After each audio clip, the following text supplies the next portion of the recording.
Bismillahirrahmanirrahim.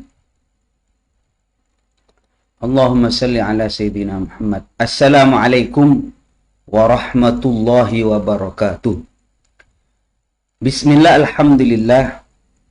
Wassalatu wassalamu ala rasulillah. Sayyidina Muhammad ibni Abdillahi wa ala alihi wa ashabihi wa man tabi'ahu wa wala amma ba'du. Para jemaah sekalian dimanapun saja berada, berbicara kalimat La ilaha illallah Muhammadur Rasulullah. Ini saya akan menjelaskan dengan cara pandang Aqidatul Khamsin atau Aqidah 50. Ketika kita mengucapkan La ilaha illallah Muhammadur Rasulullah, ini adalah password. Artinya kunci untuk kita masuk Islam. Hanya itu, ya. Yakni ketika kita mengucapkan La ilaha illallah Muhammadur Rasulullah. Ini adalah akidah kunci. Tiada Tuhan yang berhak disembah kecuali Allah. Dan Nabi Muhammad adalah utusan Allah. Di saat orang bersaksi semacam itu, maka orang tersebut sudah masuk Islam. La ilaha illallah Muhammadur Rasulullah, kita ini harus meyakini tentang Allah. Allah itu sebagai Tuhan kita, al-ma'budu bihaqqin, yang berhak untuk disembah. Itu adalah Allah. Kemudian meyakini bahwasanya Nabi Muhammad adalah utusan Allah yang membawa risalah, yang membawa syariat ajaran dari Allah Subhanahu wa taala yang disampaikan oleh Rasulullah kepada para umatnya.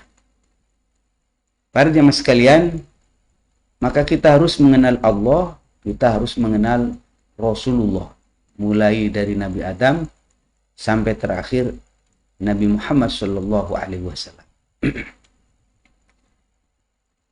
Kalau kita berbicara Allah, tentu untuk mengetahui kepada Allah siapa Allah itu sebenarnya cukuplah dengan mengetahui sifat-sifatnya. Kalau kita berpikir tentang Allah, tidak boleh. Yang diperintahkan adalah berpikir tentang makhluknya Allah. Tafakkaru fil khalqi, berpikirlah kamu tentang makhluknya Allah, ciptaan Allah. Wala tatafakkaru fil khaliq, jangan kau berpikir tentang Allah, bukan berpikir tentang yang menciptakan, tapi berpikir tentang apa yang diciptakan. Kalau kita berpikir tentang Allah, fa innakum la taqdiruna qadrah, kamu nggak bakalan mampu untuk memikirkan tentang Allah.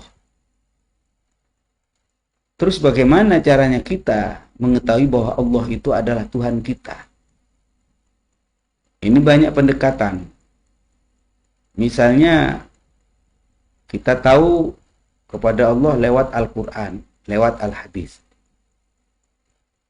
Tapi ada juga orang yang bertanya, tahu dari mana bahwasanya Al-Quran dan hadis itu sesuatu yang benar dari Allah dan Rasulnya? Ini kadang-kadang masih terus dikejar. Dan pendekatan ini juga tidak salah, banyak dilakukannya. Untuk tafakkur berkaitan dengan ayat-ayat Allah, baik ayat yang bernama qauliyah, yakni ayat yang isinya adalah firman Allah, atau ayat yang berkaitan dengan kauniyah, alam semesta, ciptaan Allah. Namun alhamdulillah, para ulama itu merumuskan yang dikutip dari Al-Quran dan hadis tentunya, bagaimana kita itu dengan mudah mengenal kepada Allah Subhanahu wa ta'ala. Misalnya Allah dikatakan dalam Al-Quran, A'udzubillahi minasyaitonirrajim, bismillahirrahmanirrahim, Qul huwallahu ahad, Allahus samad, lam yalid wa lam yulad wa lam yakul lahu kufuwan ahad. Ini kalau kita kutip dari Al-Quran. Siapa Allah itu? Kul, katakan Muhammad, huwallahu ahad. Allah itu adalah Tuhan yang satu. Allahus samad. Allah tempat bersandar. Lam yalid wa lam yulad. Allah Ta'ala itu tidak melahirkan dan juga tidak dilahirkan oleh siapapun. Walam yakul lahu kufuwan ahad, dan tidak ada satupun yang menyamai kepada Allah. Ini diantara yang saya kutip kalau kita ingin mengetahui Allah dari Al-Quran. Tapi kalau kita mendapatkan secara utuh dari sifat-sifat Allah yang lain, ya rumusannya dari sifat 20 itu. yakni Allah wujud qidam baqa mukhalafatu lil hawadisi qiyamuhu bi nafsihi wahdaniyat qudrat iradat ilmu hayat sama basar kalam qadiran muridan aliman hayyan sami'an basiran mutakalliman. Ini yang kita kenal dengan sifat 20. Jadi kalau ingin mengetahui siapa Allah itu, maka pelajari lebih dalam lagi sifat 20. Allah itu wujud, Allah itu ada. Allah itu qidam, Allah itu dahulu. Allah itu baqa, Allah itu kekal. Allah itu mukhalafatuhu lil hawadisi, berbeda dengan makhluk. Qiyamuhu bi nafsihi, berdiri di zatnya sendiri. Wahdaniyat, Allah itu satu. Kudrat, Allah kuasa.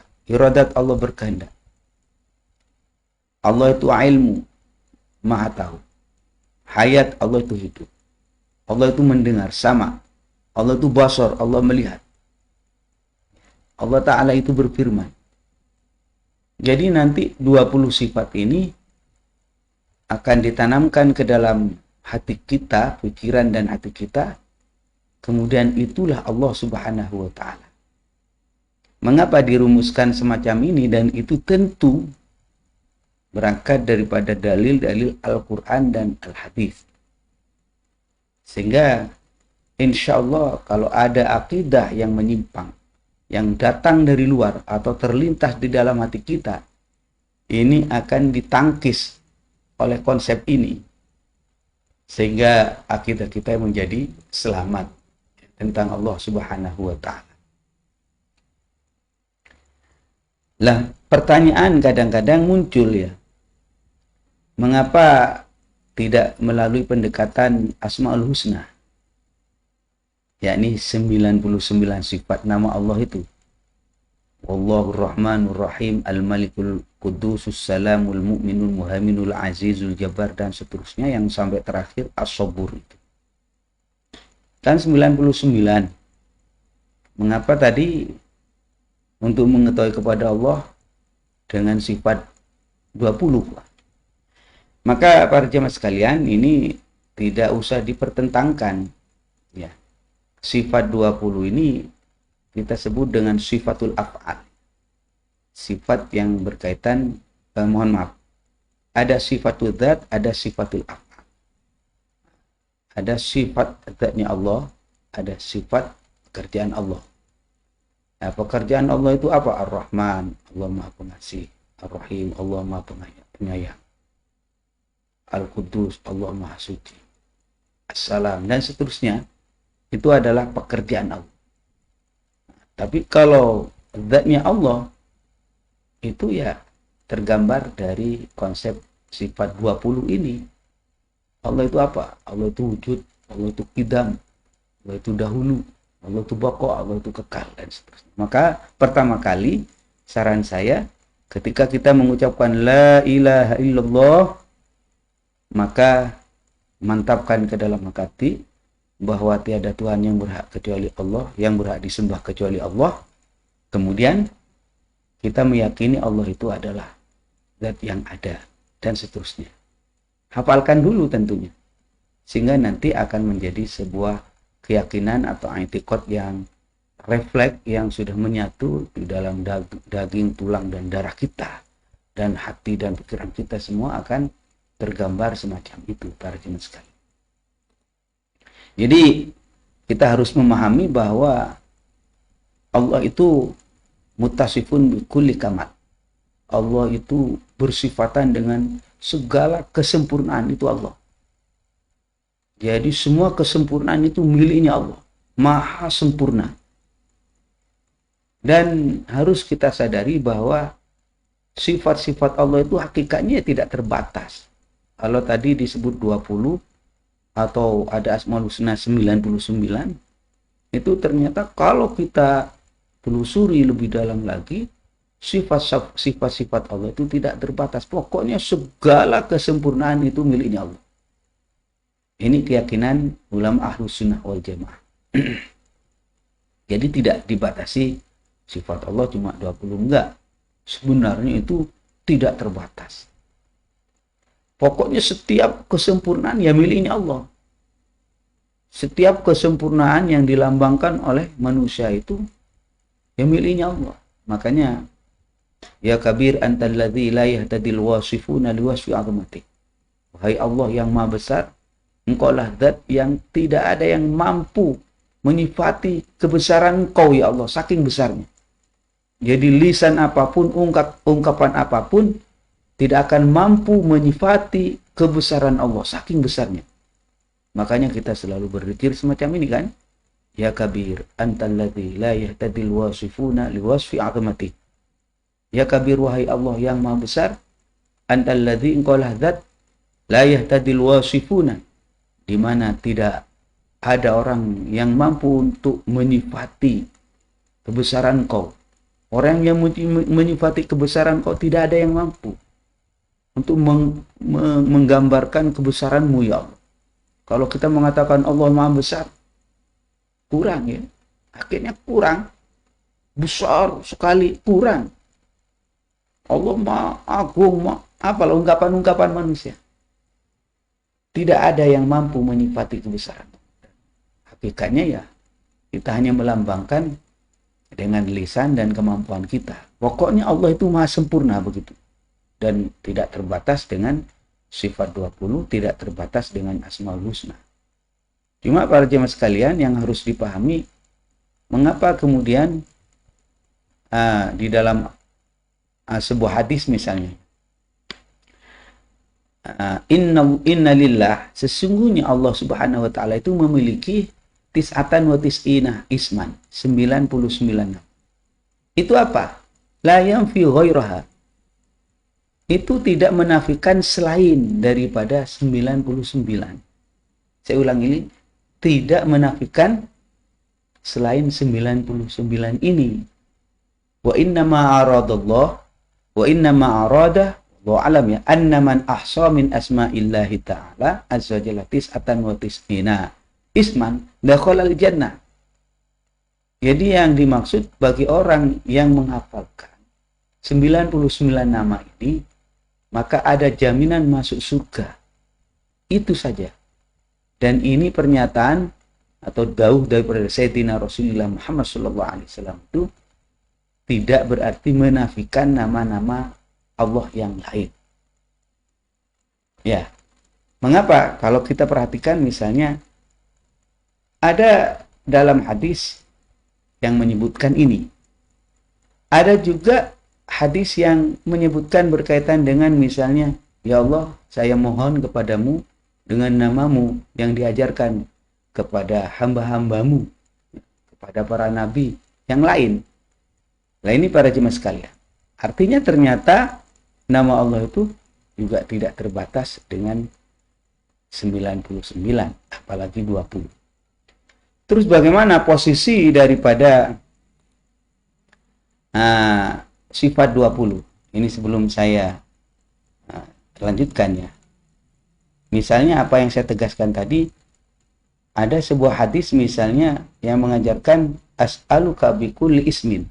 Ini hadis mengajarkan satu doa, saya mohon kepadamu ya Allah dengan segala namamu yang dimiliki nama Allah ya. Di mana Allah Subhanahu wa taala menyebutkan terhadap dirinya sendiri ya. Bikulli ismin sammaita bihi nafsak au anzaltahu fi kitabik, atau dengan nama di mana nama tersebut diturunkan termaktub di dalam kitabmu, au 'allamtahu ahadan min khalqik, atau nama di mana nama tersebut, nama Allah, diajarkan kepada salah seorang hambamu. Misalnya ada satu nama atau ismul a'zam yang diajarkan kepada para rasul, kepada seseorang. Awista'sarta bihi fi ilmil ghaibi indak. Nah, ini menunjukkan bahwasanya nama Allah itu tidak terbatas. Hanya saja sekali lagi ketika disebut 99, ini ada penegasan. Yang hafal 99 ini akan dijamin masuk surga. Ternyata kalau kita telusuri bukan memastikan 99. Ada hadis yang lain yang menyebutkan bahwa nama Allah itu ternyata tidak terbatas.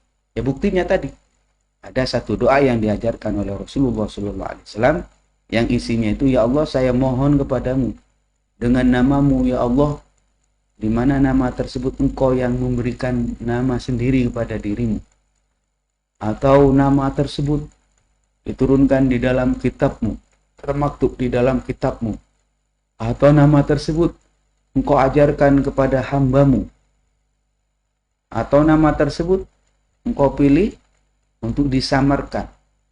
Saya mohon ya Allah kabulkan hajat kami. Kira-kira begitu. Apa kita berdoa didahului dengan menyebut nama Allah, memuji nama Allah, di mana nama Allah itu ternyata tidak terbatas. Nah, ini para sekalian. Jadi wa yadullu ala adamil hasri aidan. Menunjukkan bahwasanya nama Allah itu tidak terbatas juga. Jadi tidak usah dibenturkan dan tidak boleh dibenturkan. Karena ternyata rumusan secara umum kita mengetahui Allah itu adalah Tuhan yang berhak disembah, yang maha sempurna. Para jemaah sekalian, selanjutnya berkaitan dengan nama Allah tidak terbatas, misalnya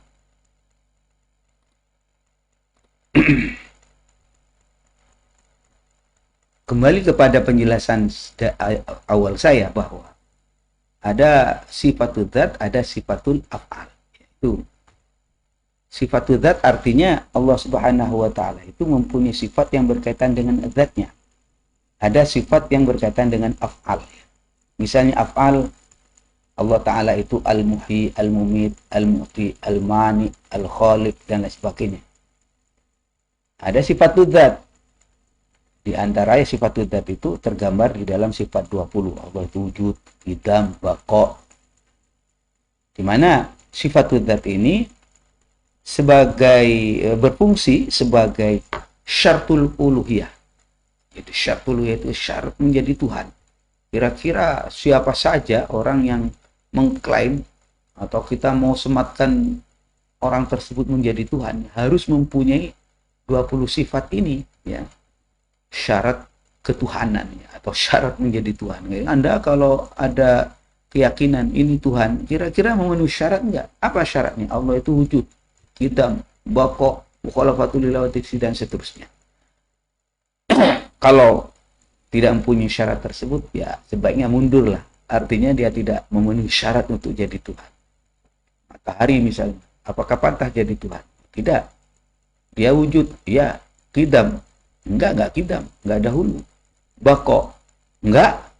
Kenapa kok enggak? Ya dia bakal binasa. Karena kenapa kok tobat binasa sekarang kan masih ada misalnya. Ya karena tidak mungkinlah barang itu yang bisa bergerak dan diam itu akan kekal, akan abadi. Pasti satu saat dia akan sirna, akan hilang, akan habis, akan rusak, akan binasa. Dan seterusnya. Makanya kita harus memahami itu ada sifatul dzat, ada sifatul af'al. Selanjutnya para jemaah sekalian, mengapa saya berani mengatakan ada sifatul dzat, sifatul af'al? Ini saya kutip ya. Di dalam kitab Al-I'tiqad ala Madhabis Salaf Ahli Sunnah wal Jamaah. Di situ diterangkan halaman 21 ya. Bahwa Imam Baihaqi menjelaskan perbedaan antara sifatul dzat dan sifatul fi'al. Sifatul af'al. Qala Allah Ta'ala, Allah Subhanahu wa taala menyampaikan di dalam Al-Qur'an, huwallahu alladzi la ilaha illahu alimul ghaib wasyahadah warrahmanur rahim. Huwallahu alladzi la ilaha illahu al-malikul quddus as-salam al-mu'min al-muhaiminul azizul jabbar al-mutakabbir subhanallah amma yusyrikun. Wallahul khaliqul bari al-musawwir lahul asmaul husna yusabbihu lahu ma fis samawati wal ardh wa huwal azizul hakim. Ini ayat ya isyarat menunjukkan bahwa keutamaan daripada ila fasli asma'id dzat min asma'il pilih. Ini menunjukkan bahwasanya ada nama Allah yang berkaitan dengan zatnya, ada juga nama Allah yang berkaitan dengan pekerjaannya. Kalau ini adalah pekerjaan-pekerjaan Allah, fungsi-fungsi Allah, tugas-tugas. Ini para jemaah sekalian.